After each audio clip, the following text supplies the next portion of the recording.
Hello good people, it's me Kuwaitila Pasitile, your money manager. Guys, today I'm sharing with you something very personal, something that I've been battling with, and I seem not to make a decision or not to move forward.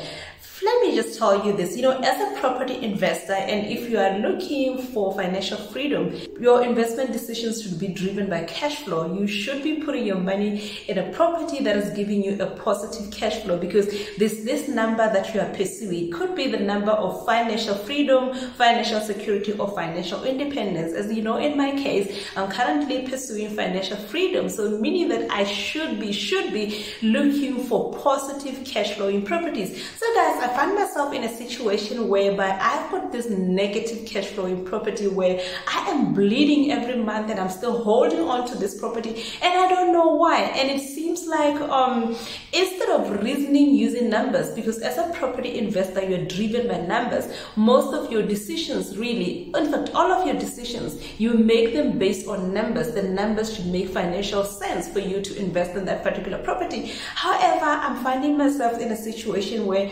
I should be reasoning with my head, I'm sort of like reasoning with my heart, and I'm emotionally attached to this property, but I think that it's time for me to let go of this property so I can get to my financial freedom number, because this is just a burden. This is currently a burden. It's a hindrance in terms of me getting to my financial freedom quickly. So I just want to run you through the numbers so you can have an understanding of what I mean when I say I'm financially bleeding because of this negative cash flow in property. So let's get into the numbers. I'm showing you the numbers. This is the rental that I'm receiving from the property. So rental income, I'm only getting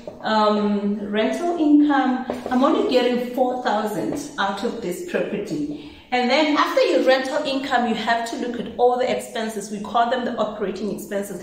Every expense that you pay, it becomes part of your operating expense, so you are going to deduct it from your rental. So my operating expenses in this particular property is just insurance, if I may put it that way. Insurance, and for the insurance, I'm paying 590. My insurance is paying 590. So after deducting all your operating expenses, you are going to be left with what we call net operating income.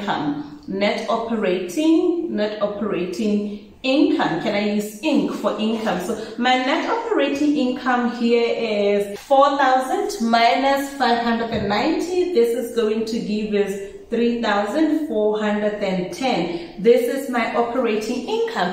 After operating income, it will depend. If this property has been financed using debt, then you're going to have what we call debt service.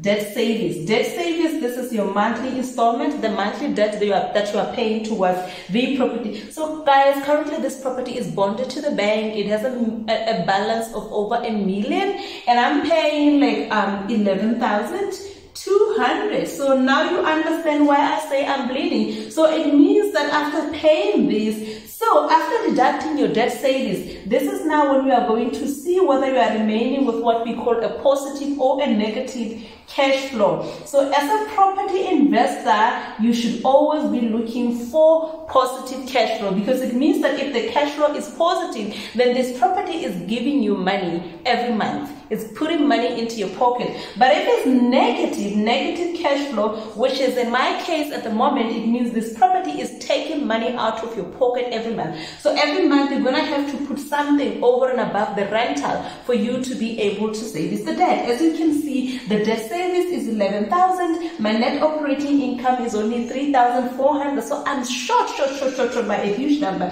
If we may calculate this number, 3,410 minus 11,200, I'm short by 7,790. This is negative number. So it means that every month I have to put in this much. So this money is coming from somewhere. Imagine where this money is coming from. So now I feel like it's so unfair. It's so unfair on my Mawandrums investment, because every month I have to take in, like, this is sort of like, let's round it to 8,000. I have to take 8,000 from this project to find this property. Guys, does it make any sense? Does it make any investment sense? I don't think it makes any investment sense, and I think it's time for me now to decide. I need to let go of my emotions. I need to let go of this emotional attachment that I have towards this property and start reasoning using numbers and use logic, guys, because I am bleeding. You can perfectly see how I am bleeding. Tough decisions have to be made, and it's time for me to let go of this property so I can accelerate my wealth building journey. This is all that I wanted to share with you today, just something that I've been battling with, so you can be with me. Leave your comments, please. Tell me what you think I should do, and tell me what you would personally do if you were in my situation here. I need to make a decision. I'm sort of like, I think I'm at a point where I've decided, but sometimes you just want to run things through other people and see their reasoning, their thinking, and because you never know what somebody is going to say to you. This is helping somebody somewhere who is in a similar situation. Thank you very much for watching. I will see you in another video.